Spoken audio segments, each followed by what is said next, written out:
Boa noite, irmãos. Graças e paz, amém? Glória a Deus. Amém. Amados, na quarta-feira nós falamos com os irmãos que aqui estavam presentes, no nosso momento de cânticos, o nosso momento de adoração. É lógico que cânticos e adoração não louvor e adoração não é só cânticos, mas esse momento é um momento todo especial que Deus reservou para nós. E dissemos então uma verdade que Deus colocou em nosso coração, que devemos, no momento de louvor e de adoração, tanto coletivamente quanto individualmente, nosso culto particular, devocional, devemos cantar, devemos adorar a Deus como quem entra na sala do trono. Vou repetir: devemos cantar louvores e adorar a Deus como quem entra na sala do trono. E a pergunta que eu faço para você é: qual é a sua reação quando você entra na sala do trono? A Bíblia diz no capítulo 4 de Apocalipse que quando a porta do céu se abre e João depara com a cena do trono, com os 24 anciãos ao redor do trono, com aquele semelhante ao cordeiro assentado do lado do trono do Pai, do soberano Deus, João se irrompe, extasiado. Ele fica extasiado, emocionado, vibrando,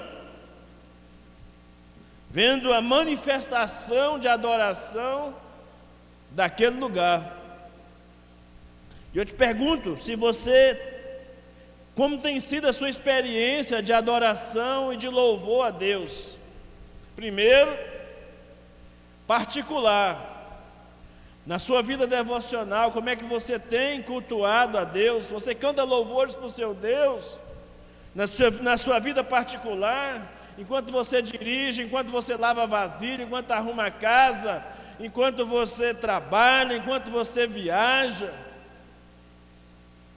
no seu momento a sós, você usa cânticos, adoração ao Deus Todo-Poderoso. E como é que você faz isso? Como alguém que está cantando para dentro, quando alguém está cantando sem prestar atenção no que está cantando? Se você estivesse diante da sala do trono, e nós estamos diante da sala do trono, quando você vem para o culto, e culto tanto individual quanto coletivo, você não pode se esquecer desse detalhe: você está diante da sala do trono. E como você se comporta diante da sala do trono? Tímido? Ou você explode em louvor e adoração ao seu Deus?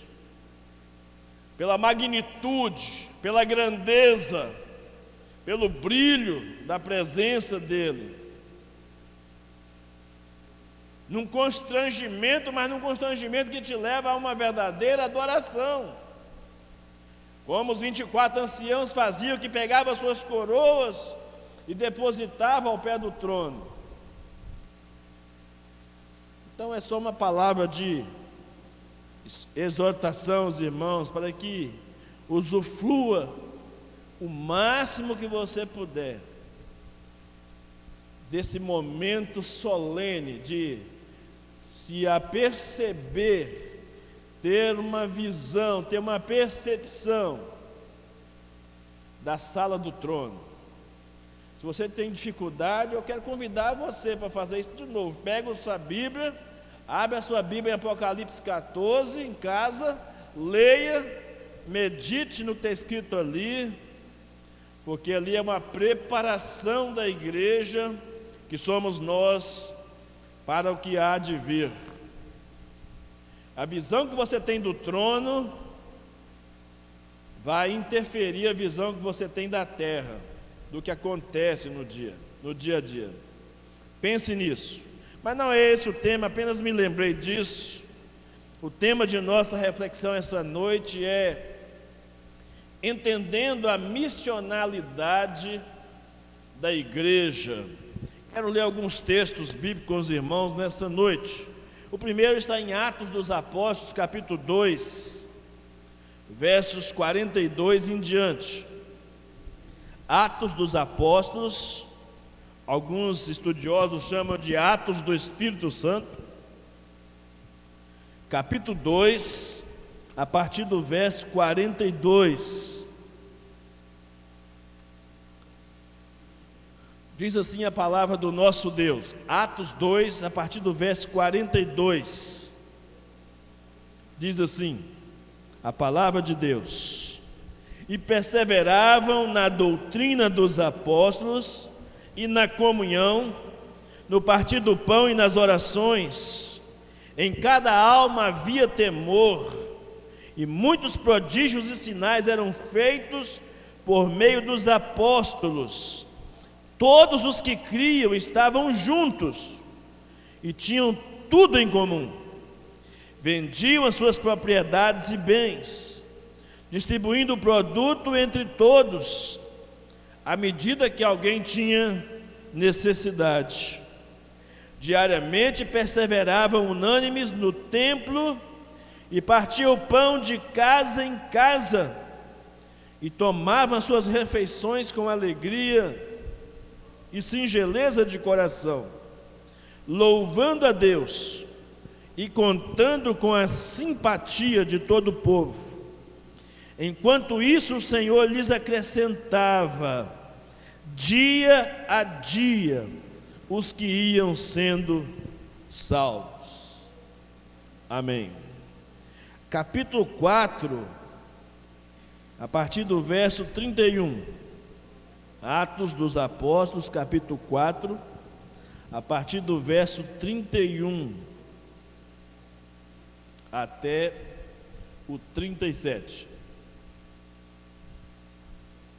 Diz assim a palavra de Deus: da multidão dos que creram, era um coração e a alma. Ninguém considerava exclusivamente sua nenhuma das coisas que possuía. Tudo, porém, lhe era comum. Com grande poder os apóstolos davam testemunho da ressurreição do Senhor Jesus, e em todos eles haviam abundante graça. Não havia nenhum necessitado entre eles, porque os que possuíam terras ou casas, vendendo-as, traziam os valores correspondentes e os depositavam aos pés dos apóstolos, e então se distribuía a cada um conforme a sua necessidade. Então José, a quem os apóstolos chamavam de Barnabé, que quer dizer filho da consolação, um levita natural de Chipre, vendeu um campo que possuía e trouxe o dinheiro e o depositou aos pés dos apóstolos. Agora, capítulo 5, a partir do verso 12. Capítulo 5, a partir do verso 12, 12 a 16. Diz assim a palavra de Deus: muitos sinais e prodígios eram feitos entre o povo pelas mãos dos apóstolos, e todos costumavam se reunir de comum acordo no pórtico de Salomão. Mas dos restantes ninguém ousava juntar-se a eles, porém o povo tinha grande admiração por eles, e aumentava sempre mais o número de crentes no Senhor. Uma multidão de homens e mulheres, a ponto de levarem os enfermos até pelas ruas e os colocarem sobre os leitos e macas, para que ao passar Ao passar Pedro, ao menos a sua sombra se projetasse sobre alguns deles. Vinha também muita gente das cidades vizinhas de Jerusalém, levando doentes e atormentados por espíritos imundos, e todos eram curados. Verso 42 do capítulo 5.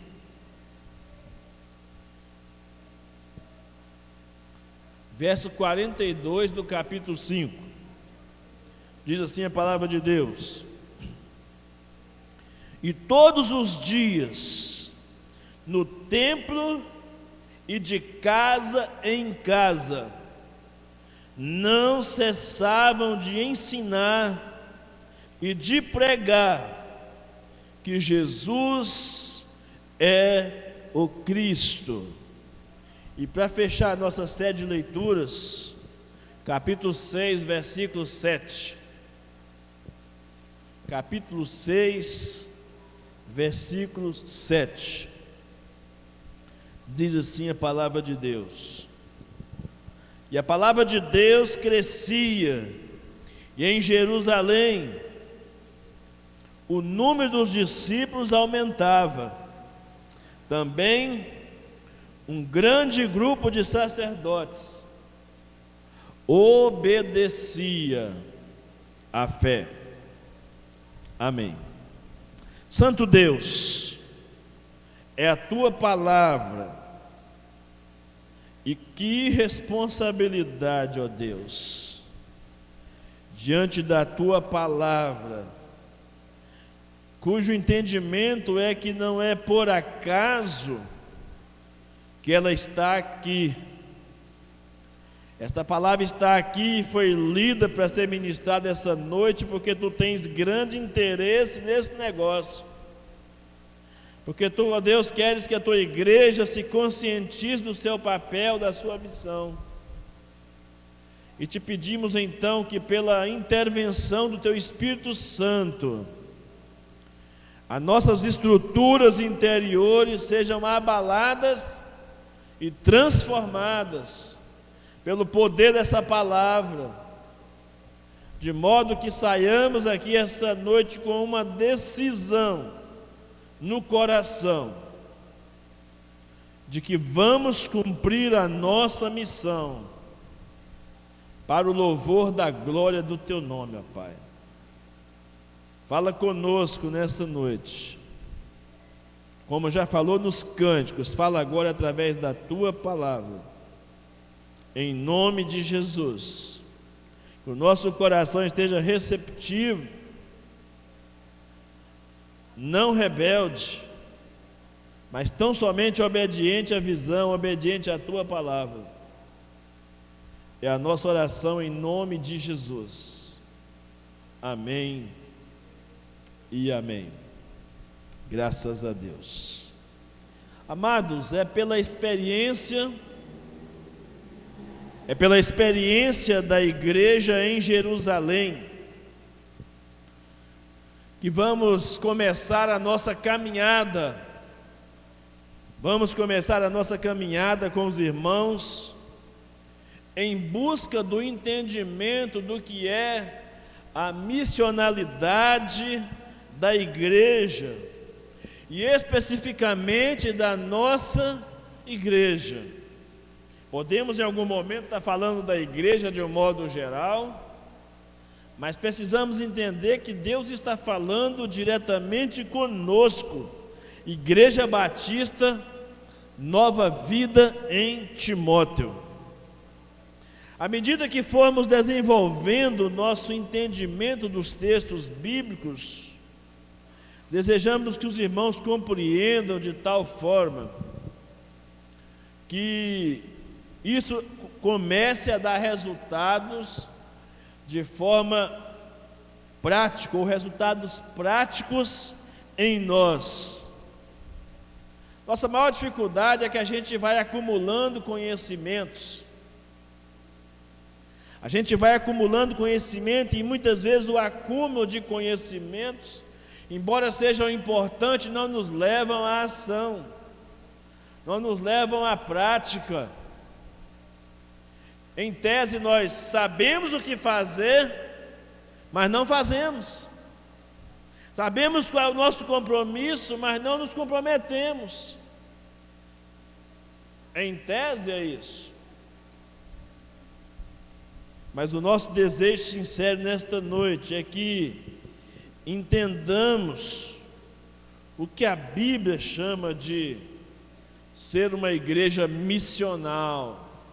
Não existe esse termo lá na Bíblia, mas pela definição do termo nós entendemos que é exatamente isso, o que nós acabamos de ler e outras experiências de outras demais igrejas neotestamentárias, que nós vamos ao longo do ano compartilhando com os irmãos. Nós vamos descobrir o que é isso, na prática, essa missionalidade. Em primeiro lugar, entenderemos dois valores fundamentais para o existir da igreja.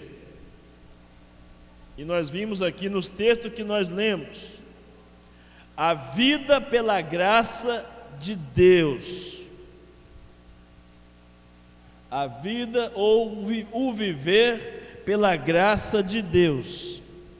E a segunda coisa é o amor em ação. E João, que era chamado de o apóstolo do amor, ele insistia de que o amor que não é amor demonstrado na prática, não é amor de verdade.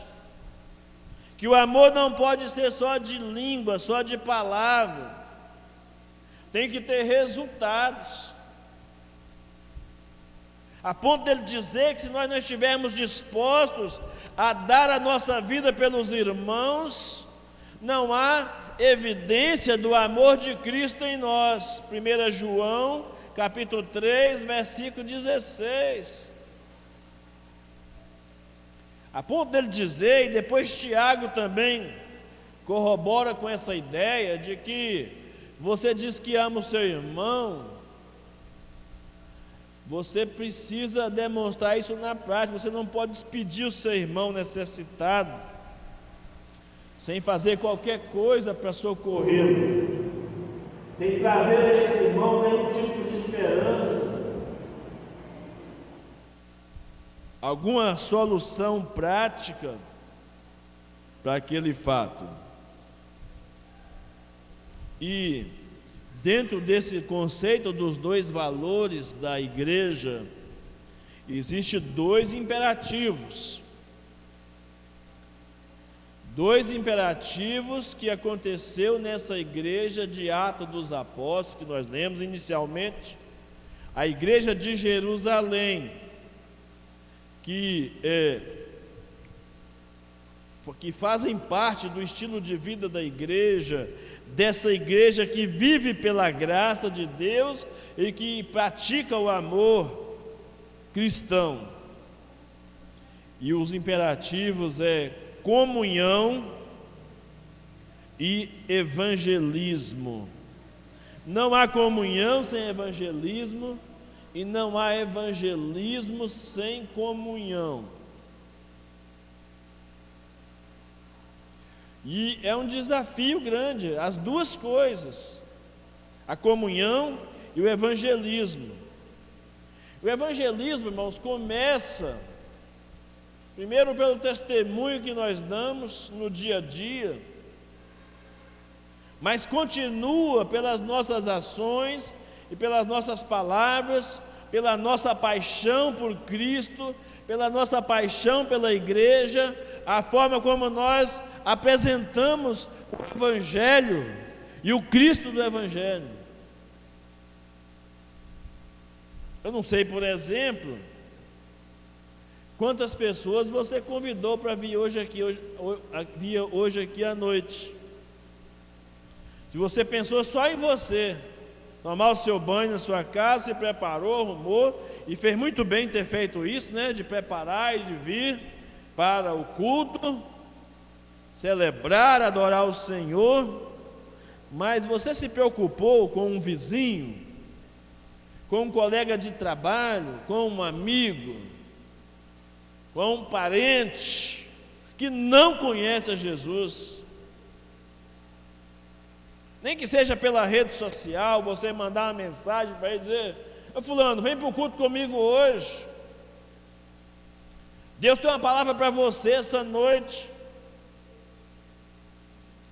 Deus quer mudar Você nem sabe o que está acontecendo com aquela pessoa, mas uma palavra como essa, Deus quer mudar o rumo da sua história essa noite, pode de fato fazer grande diferença e mudar radicalmente a vida de uma pessoa.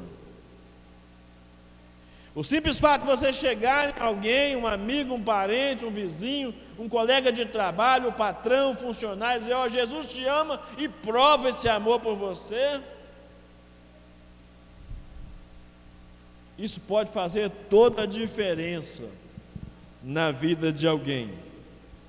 Então, irmãos, precisamos aprender com os primeiros cristãos sobre como a igreja dos primeiros dias lidava com essas questões, pensar sobre as nossas questões pessoais, locais, e as implicações para sermos uma igreja mais relevante no Bromélias, no Alvorada, no São Cristóvão, no centro da cidade. Quais são as ações nossas como igreja, individualmente, você que trabalha no comércio, em Timóteo, quais são as suas ações diárias e semanais que fazem com que você represente a Cristo e as pessoas percebam Cristo em você, e fazem com que as pessoas queiram saber qual é a igreja que você frequenta e o que está acontecendo na sua igreja? Está tendo alguma coisa diferente lá? Tem algum espetáculo, algum show, algum atrativo? Por que é que você vem a essa igreja? E você tem dito isso para alguém? Por que é que você vem a essa igreja? Durante a semana, as experiências que nós temos, e não é fácil, irmãos. Hoje eu falei para 3 pessoas, infelizmente nenhuma das 3 estão aqui, mas eu falei, eu fiz a minha parte, eu falei para 3 pessoas, e fico frustrado de não vê-las aqui, porque eu insisti, eu falei, eu convidei, mas eu tenho esperança de que elas virão. Mas se eu não convidar, lembra do que Paulo diz em Romanos 10? Como virão se não há quem pregue? Como virão se não há quem convide? E mais do que isso, vocês vão entender com o desenrolar da nossa reflexão, que ser uma igreja missional, essa é apenas uma pequena, talvez a menor das facetas de convidar alguém para vir aqui. No momento certo nós vamos chegar a esse entendimento aí com os irmãos. Então, o conceito de missionalidade é uma tentativa, uma proposta de unir comunhão e evangelismo como sendo uma coisa só. Quando falarmos em comunhão e evangelismo, essas coisas precisam se confundir entre si, de modo que enquanto evangelizamos, desenvolvemos relacionamentos saudáveis com as pessoas, e de modo que quando nós desenvolvemos relacionamentos saudáveis com as pessoas, as oportunidades se abrem para pregarmos o evangelho. Então, ser missional significa comungar e evangelizar, de forma que não exista distinções, não se percebe, é uma coisa só. Eu tenho tanta comunhão com alguém, que essa comunhão já é a porta aberta da evangelização para essa pessoa. E entre uma coisa e outra, ficamos cada vez mais dependentes de Deus. Por quê? A igreja que nós lemos aqui em Atos 2, ela simplesmente vivia essa comunhão em todos os aspectos. E quem dava o crescimento? Deus. A Bíblia diz que Deus acrescentava à igreja. Por que será que Deus não está acrescentando à igreja? A Igreja Batista Nova Vida. Ou tem acrescentado tão pouco, muito aquém das nossas expectativas.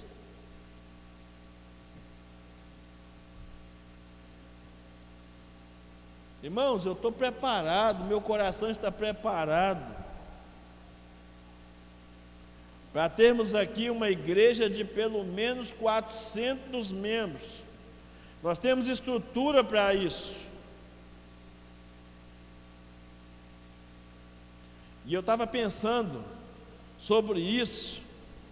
Pastor, isso é uma loucura pensar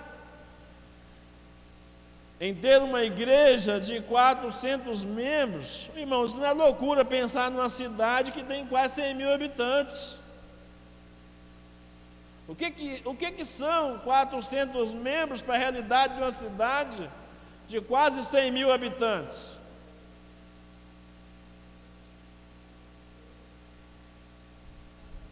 Acho que é menos de 0,5% de expectativa.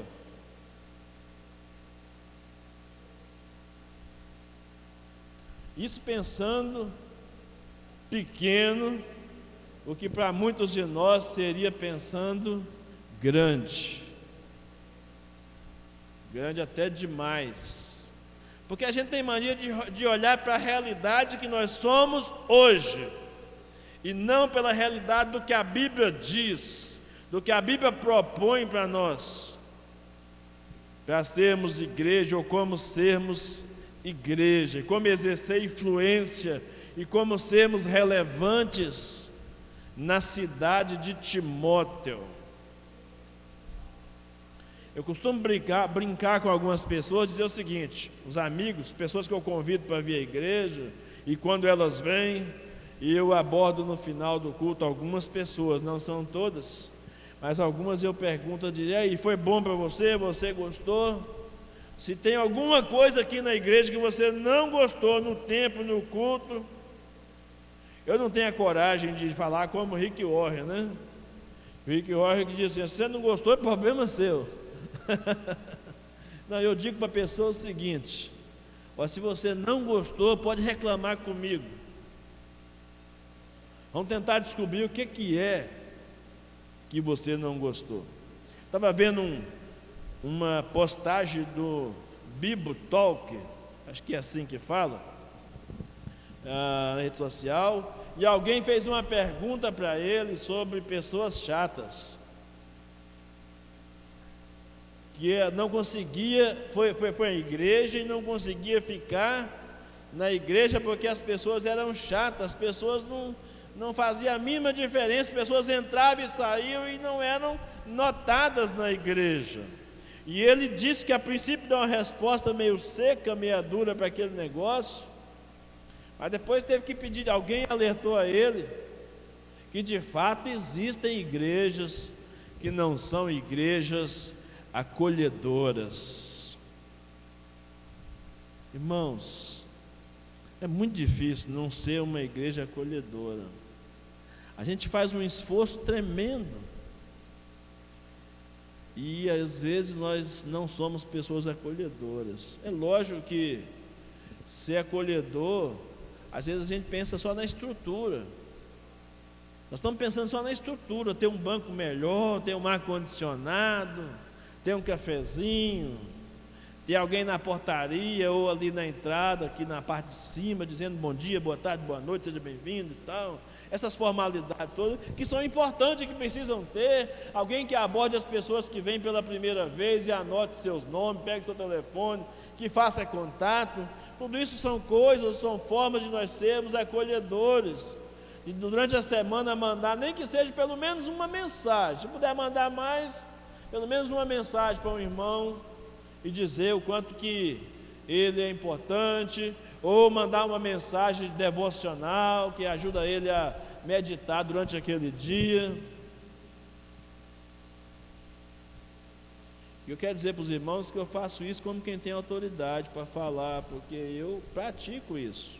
Não mando para todos os membros da igreja, mas mando para algumas pessoas especificamente que o meu coração está inflamado de desejos de ter comunhão com essas pessoas, de me alegrar com elas. Não que eu não queira ter com toda a igreja, mas é que eu quero deixar um bocadinho para cada um da igreja. Eu não posso abraçar todo mundo. Eu quero deixar que você, aliás, na pandemia ninguém está podendo abraçar ninguém, né? Mas você pode abraçar virtualmente, mandar uma mensagem, né? Agora há pouco, antes de ir para cá, eu mandei uma mensagem para uma pessoa, perguntando como que ela está. Ela fez uma cirurgia, ela congregava conosco, que não tem vindo já há algum tempo. Ela ficou emocionada de ter recebido um contato meu. Ainda não pode vir à igreja. Hoje, na parte da manhã, uma pessoa veio trazer aqui uma cesta básica, que nem é membro da igreja, irmãos. É marido de uma irmã da igreja. Ele me viu aqui na porta da igreja conversando com o Nivaldo, e ele buzinou. Eu não conheci, que eu estou sem óculos, não consigo identificar as pessoas de longe. E aí ele passou de carro e voltou, de repente parou aqui na porta da igreja e disse que queria deixar uma cesta básica aqui para ajudar. E eu aproveitei a oportunidade. Venha também, venha conosco, soma força com a sua esposa, venha trabalhar. Eu tenho poucos contatos com essa pessoa, mas o contato que eu tive a oportunidade, eu falei assim, eu vou dar uma fisgada nele, é agora, né? E aí eu fiquei na dúvida ainda se eu tinha agradecido a cesta. Aí eu liguei para lá para saber, e a esposa disse, não pastor, diz ele que você foi muito agradável com ele. Eu falei, graças a Deus, fiquei muito feliz. Eu fiquei muito preocupado, enquanto eu não mandei uma mensagem lá, eu não sosseguei. Enquanto eu não mandei uma mensagem de parabéns para o meu amigo Desson lá no grupo da igreja, eu não sosseguei. Esse 10 de janeiro é sempre lembrado desde São José do Goiabal. Entende? São assim, irmãos, as nossas características que precisamos ter como igreja, de nos importarmos uns com os outros. Então, antes de falar especificamente sobre o que é esse ser igreja missional, e se não der tempo de falar sobre a igreja de Jerusalém, não tem problema, nós vamos falar o ano inteiro, nós vamos falar sobre isso, igreja missional. Mas eu quero compartilhar com os irmãos algumas das minhas angústias e dos meus anseios, dos meus desejos. Primeiro, falando sobre o nosso tema. O nosso tema para 2021 é igreja missional, vivendo a integridade da igreja. A integralidade da igreja é diferente, né? Integridade fala de caráter, integralidade fala de ser uma igreja completa, completando toda a sua missão na palavra, porque nós estamos centrados na palavra, e é essa palavra que deve nos impulsionar a sermos a igreja que Jesus espera que sejamos. E o nosso texto básico, qualquer um desses textos que lemos esta noite aqui, de Atos, poderiam ser utilizados para ser o texto básico desse tema. Igreja missional, vivendo. Depois nós vamos escrever aqui, ficar aqui, substituir o Feliz Ano Novo ali, talvez, botar o nosso tema ali, para que você, todo dia que você entrar aqui no culto, você vai de cara contemplar ali e lembrar da sua responsabilidade, da minha responsabilidade, da nossa responsabilidade nesse ano de 2021. Mas o texto escolhido foi Atos 5:42, como divisa, como ponto de partida para sermos essa igreja missional. Para sermos essa igreja missional. Aí só abrir um parêntese aqui, irmãos. Eu falei de Dessom, porque eu me lembro que Dessom faz um aniversário no 10 de janeiro. Ainda confirmei com o Ciné, hoje é 10 mesmo, o Ciné veio cá e confirmou comigo também. Foi lá na agenda, olhou também e falou, tá certo, é isso mesmo. Eu fiquei na dúvida, né? Por que a gente fica na dúvida? Quando eu morava em Goiabá, a gente tinha mais contato, mais comunhão, mas agora aqui, ele trabalha muito, né? E a gente encontra pouco. A gente acaba perdendo um pouco os contatos, as referências. Mas por que eu estou abrindo esse parênteses? Pode ser que alguém aqui fez aniversário essa semana e eu não sei. Mas se alguém sabe, deveria denunciar, falar, pastor, foi aniversário de fulano. Ou então você mesmo postar no grupo, ou então faz o que o Ricardo faz de vez em quando, ele lembra de alguém, ele manda mensagem para mim, pastor, aniversário de alguém.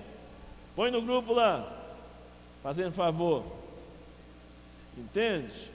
Você pode nos ajudar, ministério, igreja, é isso, é um ajudando o outro. E eu não vou dar conta de lembrar do aniversário de casamento de todo mundo, do aniversário de batismo de todo mundo, e nem tampouco de aniversário de nascimento. Mas vocês podem nos ajudar. A gente coloca lá, faz uma menção honrosa e de gratidão a Deus pela vida dos irmãos. Entende? Então é isso aí, Atos 5:42. E todos os dias, no templo e nas casas, não cessavam de ensinar e anunciar a Jesus Cristo. Irmãos, diante de tudo que lemos e falamos até agora aqui, eu penso que nós estamos perdendo muito tempo.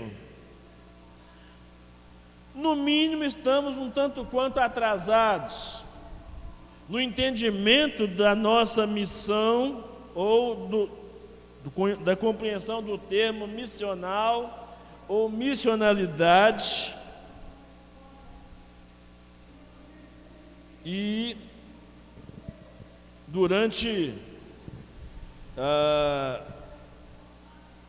ou perdendo tempo ou no mínimo atrasado no entendimento disso aí. Durante algum tempo a igreja, olha só, durante algum tempo, quando eu estou falando igreja agora, estou falando a igreja de um modo geral. Durante algum tempo a igreja, ela acreditou que bastava pagar alguém para fazer o trabalho por ela. Então se convocava, se contratava pastores, missionários, evangelistas, igrejas maiores contratavam inclusive administradores de empresa para fazer só a parte burocrática da igreja. Enfim, igreja tem mais dinheiro, paga ministros de música, porque desenvolveu-se uma filosofia de que alguém tinha que ser pago para fazer o serviço de todo mundo, o serviço que todo mundo tinha que fazer, enquanto que a função desse líder que é pago ou que é remunerado pela igreja era para preparar, para equipar, para ensinar os outros a fazerem junto com ele, e ele tem que ir na frente, como soldado, como comandante do grupo, tem que ser o exemplo. E aí eu fico com dó dos irmãos. Outro dia o camarada me falou assim que a igreja tem a cara do seu pastor. Eu falei, mas nossa igreja é feia demais então.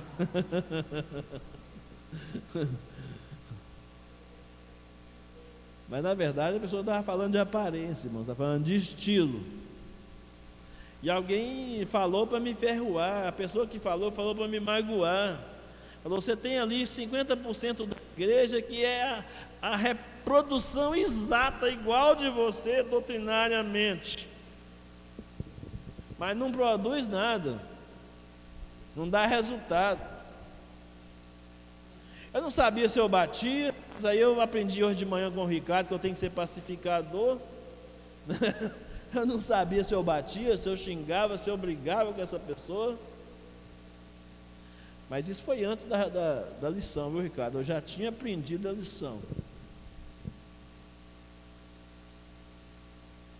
Mas é um negócio que incomoda a gente. Sabe, o pessoal, doutrinariamente, você tem aí 50%, 60% da sua igreja, e a pessoa nem se colocou como sendo da igreja, disse da sua igreja. Eu falei, mas não é minha, é nossa, cara. Que doutrinariamente é fantástica, entendeu tudo que você pregou. Tem uns 40% meio voando, mas mais da maioria entendeu sua pregação, só que não praticou. E a pessoa me contou uma situação: eu estive em tal lugar, tinha um grupo de irmãos reunidos nesse lugar, eu estava há mais ou menos 60 dias sem vir ao culto, sem participar. Entrei e saí daquele encontro, daquele lugar onde eu estava, e não fui abordado nem pelos líderes da igreja, nem para me perguntar por que você está sumido.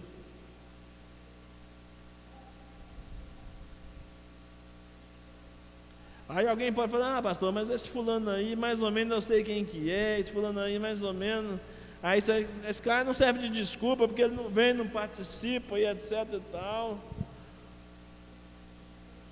Eu tive a oportunidade de dizer para ele, você perdeu uma grande oportunidade de nos ensinar uma grande lição. Mas nós perdemos uma grande oportunidade de ter antecipado essa situação.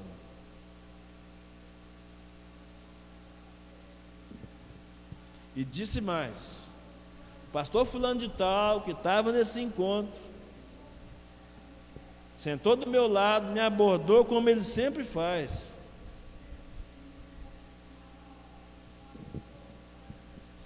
E eu falei, puxa vida, agora eu estou enrolado. Agora faltou argumento. Assim como quando eu olho para a Daiane ali, por exemplo, e eu falo, está faltando argumento. Eu sei que eu preciso ir na Rua Centauro e não tenho ido. Não é verdade, Daiane? É complicado. Entende, irmãos? Você está entendendo o que é esse negócio de missionalidade? É você olhar e ver, olha, eu estou errando, eu estou falhando nesse negócio aqui, e eu preciso dar um jeito de consertar. Eu preciso fazer alguma coisa para mudar a situação. Eu preciso colocar o meu tempo à disposição. Eu preciso colocar o meu carro à disposição. O meu dinheiro, se for preciso. O que eu estou colocando no reino? Né? Então, durante algum tempo, foi uma crença comum entre as igrejas: nós vamos pagar alguém para fazer o serviço por nós. Vamos fazer o evangelismo? Não, a igreja tem pastor. Vamos fazer uma visita lá no hospital? A igreja tem pastor. Ele é pago para isso. Vamos fazer uma visita para um irmão da igreja que está há muito tempo sem fazer nada? Ou sem visitar a igreja? Não, quem tem que fazer isso é pastor. Eu não sou pastor, eu não recebo para isso. E outro dia alguém me falou que eu sou muito bem pago para fazer o que eu faço. Ou para fazer o que eu não faço.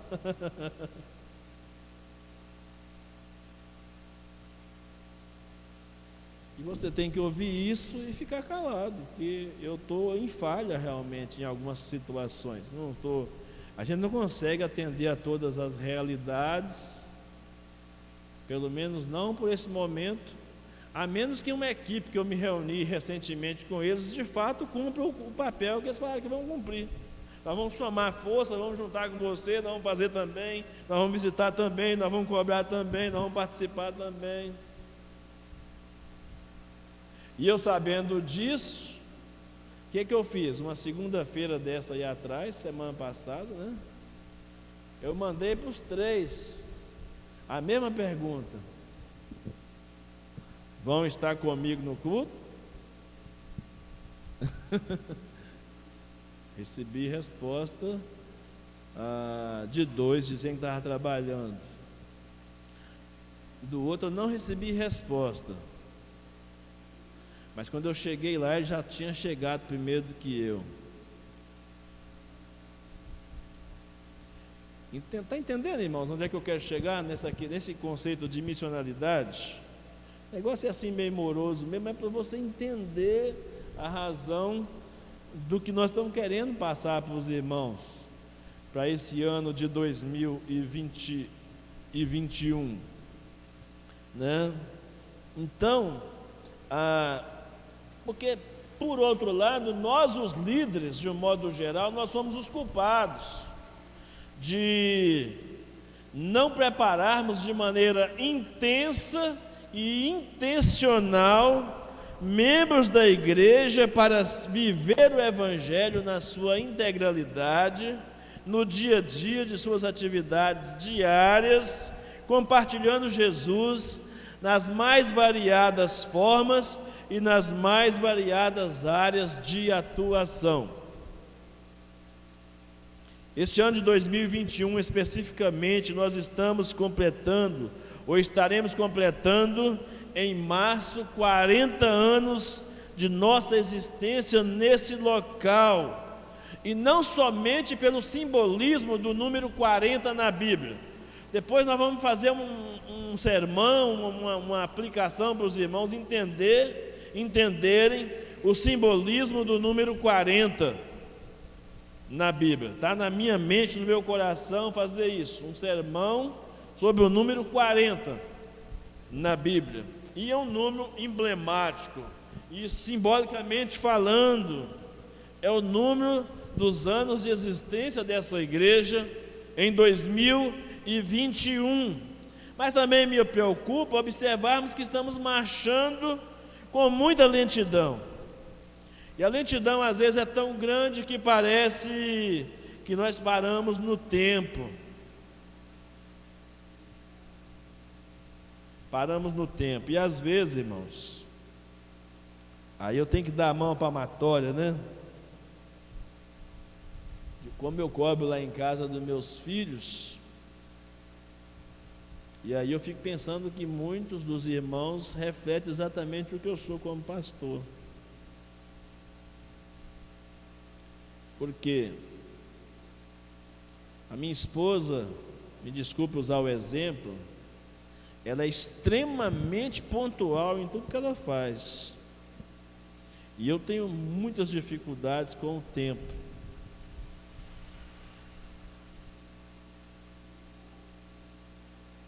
E eu fico instigando os meus filhos a serem iguais à mãe deles, para até que eu melhore e seja igual a ela também. E muitos irmãos parece que são iguais ao pastor também.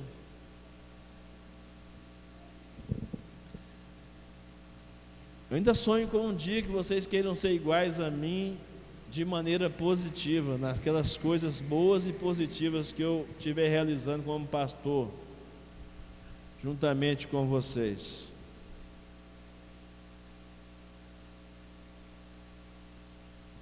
É uma expectativa, é um desejo do meu coração. Por que eu estou dizendo isso? 19h30, eu estava chegando, aproximando daqui. Mas depois de mim é que chegaram a maioria dos irmãos, ainda depois de mim. E nós temos um compromisso de às 21 horas no máximo terminarmos os nossos cultos. E às vezes passamos, porque começamos, mas agora eu mudei minha postura. Você vai perceber que minha postura mudou para 2021.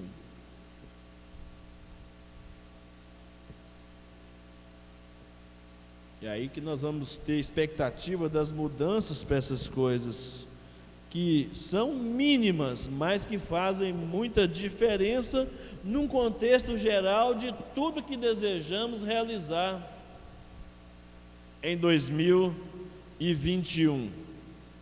Irmãos, nós não nos orgulhamos do nosso conhecimento doutrinário, se na vida prática isso não estiver trazendo resultado. Nós não nos orgulhamos do nosso conhecimento doutrinário se não estamos influenciando pessoas, se nós não estamos atraindo pessoas a Jesus com conhecimento e o que esse conhecimento está fazendo de nós no dia a dia.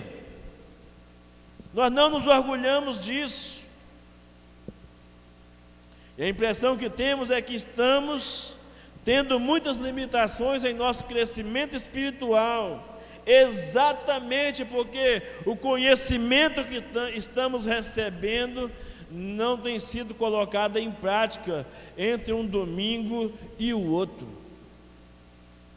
Parece que o que se ouve aqui, fica aqui mesmo.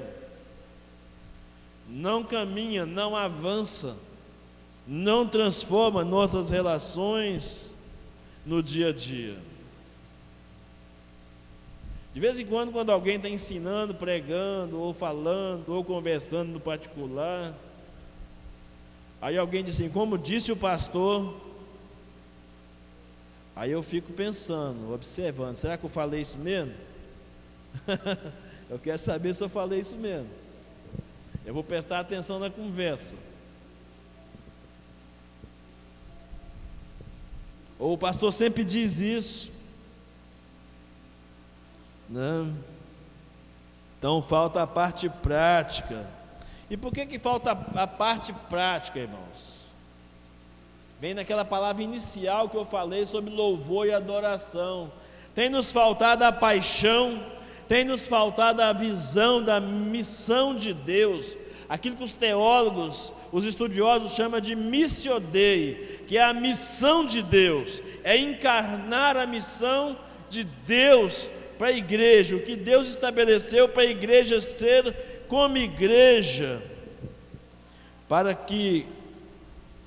porque isso, consequentemente, quando nos falta paixão e visão da missão, nos faltará o crescimento espiritual prático e o crescimento numérico também. E nesse aspecto podemos dizer ou ter, não podemos ter, ou dizer como o reverendo Hernando Dias Lopes diz em uma de suas falas, que não devemos ter nem numerolatria, que é a idolatria pelos números, mas também não devemos ter numerofobia, que é o medo dos números, o medo de crescer. Se tem uma coisa que nós precisamos romper nesse ano de 2021, é o medo de crescer. É colocar um propósito, é colocar alvos, estabelecer alvos, dizer, nós queremos ser uma igreja numericamente grande. Irmãos, não dá para a gente se esconder em cima daquela fala, importante é qualidade, não é quantidade. Olha, se eu tiver qualidade com quantidade, será melhor ainda. Se nós tivermos qualidade com quantidade, será muito melhor. Com certeza. E a pergunta é: Deus pode contar com você? A sua igreja, que você também faz parte, você também é a igreja, pode contar com você? O seu pastor pode contar com você? Você pode dizer, como diz o pessoal da linguagem moderna, hashtag fechado com.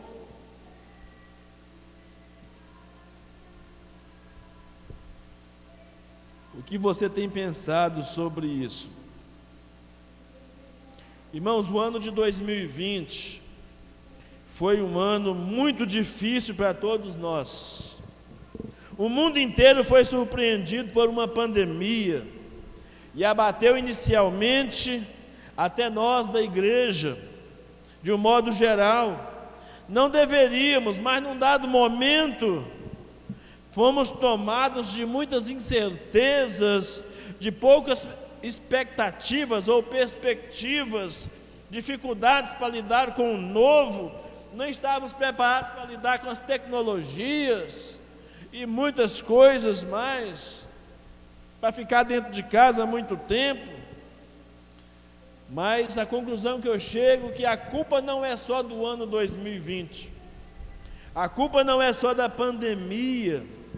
Na verdade, o que Ele fez de nós, o ano de 2020, foi expor. O que o ano 2020 fez de nós foi expor as nossas fraquezas e as nossas limitações, tanto individuais quanto coletivas, como que fratura exposta. 2020 só acentuou o que já vimos cometendo de erros como indivíduos e como coletividade. E de repente, de um momento para o outro, ficamos acuados, expostos, sem alternativas.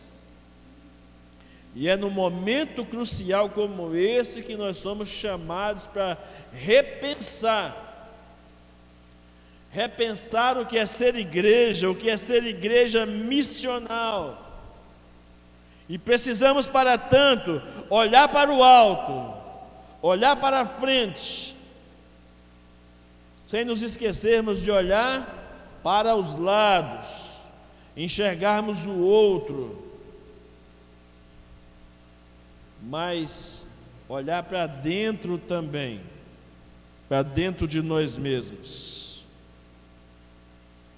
Então, nesse ano de 2021, aos 40 anos de existência como igreja, precisamos responder a essas perguntas: o que somos, onde estamos, o que queremos ser e onde queremos chegar. Você está satisfeito com a vida que você está vivendo? Você está satisfeito com o que a sua igreja está vivendo? Se o seu parente, se o seu amigo, se o seu colega for para o inferno, porque você não falou de Jesus para ele, você fica feliz por isso? O que nós estamos esperando? Você diz que ama o seu pai, sua mãe, seu irmão, seu tio, seu filho, sua filha. Você diz que é amigo de Ciclano, de Beltrano e tal, pessoas que não conhecem a Jesus. Mas que amigo é esse? Quem tem um amigo igual você que não compartilha o Evangelho, as boas novas da salvação, não precisa de inimigo, irmão. É uma palavra dura, me perdoe a dureza da palavra, mas eu preciso falar com você isso. Se você diz que ama o seu parente, ama os seus vizinhos, ama os seus colegas, é amigo de fulano, e não fala de Jesus para eles, não insiste com eles, você desiste na primeira, você desiste na segunda, e nem sequer mais ora por essas pessoas, nem sequer as convida para estar com você. Está sendo bom para você vir aqui? Você está gostando de vir aqui? Está gostando de participar, de ser membro, de congregar? Você quer ficar com isso só para você? Os seus amigos não merecem vir aqui também? Os seus parentes não merecem vir aqui também? Estar aqui também para cultuar e adorar o Senhor conosco? Então, como o tempo não dá para a gente falar e avançar sobre as igrejas, sobre a igreja de Jerusalém especificamente, vamos ficar no termo missional, porque tudo que fala sobre esse termo missional, irmãos, é exatamente o que os textos bíblicos que nós acabamos de ler diz que a igreja se comportou. O que nós vamos compartilhar rapidamente aqui sobre igreja missional é o retrato da igreja de Jerusalém. Numa próxima pregação nós vamos falar especificamente, mas Ao compartilhar aqui, veja se você se identifica os textos bíblicos com a igreja de Jerusalém. E se você identifica que está falhando em alguma dessas coisas aí, rapidamente. E eu falo isso, essas definições, analisando esses textos bíblicos, analisando escritos de Michael Green, citados também, o livro de Michael Green chamado Evangelização na Igreja Primitiva, citado também por Tim Keller no livro Igreja Centrada, e a conclusão de uma igreja missional. Ser uma igreja missional refere-se ao mesmo tempo em ser e fazer, ser discípulos e fazer discípulos, ser igreja e fazer a igreja acontecer. Por isso precisamos de uma igreja presente entre as pessoas, atuante de maneira relacional, intencional, pessoal, na sociedade e em ambientes comuns. É o modo como cada membro da igreja local encara a sua vida no dia a dia, integrada à missão que Deus lhe colocou no coração para esse mundo. É uma igreja que envolve com o mundo, mas não é envolvida pelo mundo. É misturar sem ser misturado. É fazer diferença sem ter sido transformado negativamente por essa aproximação. Então, cristãos precisam se relacionar de maneira autêntica, verdadeira, sincera, intencional com as pessoas, para que Cristo seja apresentado a essas pessoas na realidade, a partir da realidade de suas vidas e do seu testemunho. Então, eu falei um tempão aqui sobre você convidar pessoas para vir à igreja, mas ser missional é muito mais do que ser isso. Ser missional é mais do que levar pessoas à igreja, ao templo, para ouvir a palavra de Deus. Ser missional é levar Cristo às pessoas, lá no lugar onde elas se encontram, no trabalho, na escola, na rua, no comércio, na sua casa, entre os seus amigos. É comunicar o evangelho além do púlpito. O púlpito pode ser um complemento, pode. Quando as pessoas que você foi levar Cristo a elas vierem aqui, o que for dito aqui certamente precisará confirmar no coração dessas pessoas o que você tem compartilhado e vivenciado com elas lá no dia a dia. E o púlpito é para ensinar, o púlpito é para preparar, para inspirar, para enviar cristãos, você e eu, para nos sermos enviados para viver de maneira verdadeira e plena o evangelho em nossas vidas comuns no dia a dia. É mais ou menos aquilo, a forma como você se relaciona com o seu barbeiro.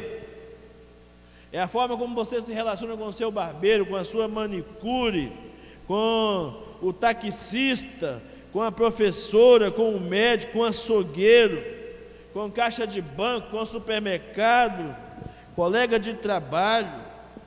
É uma evangelização que ocorre de maneira orgânica e intencional. Eu saio de casa preparado. Hoje eu quero fazer ações ou praticar ações no meu trabalho, na minha escola, no comércio, no meu lazer, de modo que Cristo seja apresentado a essas pessoas através da minha vida, em cada palavra, em cada gesto que eu compartilhar, que eu fizer. Então, isso exige que um cristão missional se torne uma pessoa altamente interessada em outras pessoas. É redescobrir, a igreja redescobrir a sua vocação de enviar missionários comuns, cheios do Espírito Santo, para viver a vida comum do dia a dia, no lar, no trabalho, no comércio, na escola, no lazer, onde quer que você for. Esse é o nosso desafio de ser igreja missional. Na sequência nós vamos falar no próximo domingo, se Deus nos permitir, em embasamento dos textos bíblicos, o que nós dissemos aqui em linhas gerais do que é ser essa igreja missional. Vamos orar. Nosso Deus, nós te agradecemos pela tua palavra nesta noite, que é viva, que é eficaz, que é transformadora. Nós estamos, ó Deus, agora tomando só o pontapé inicial de começarmos uma realidade nova de nossa igreja, de sermos uma igreja missional, de sermos uma igreja que influencia a nossa comunidade, nossos parentes, amigos, familiares, ó Pai. Dai-nos graça necessária para entendermos isso e para aplicarmos isso na nossa vida diária. Nós te agradecemos por isso, em nome de Jesus. Amém e amém.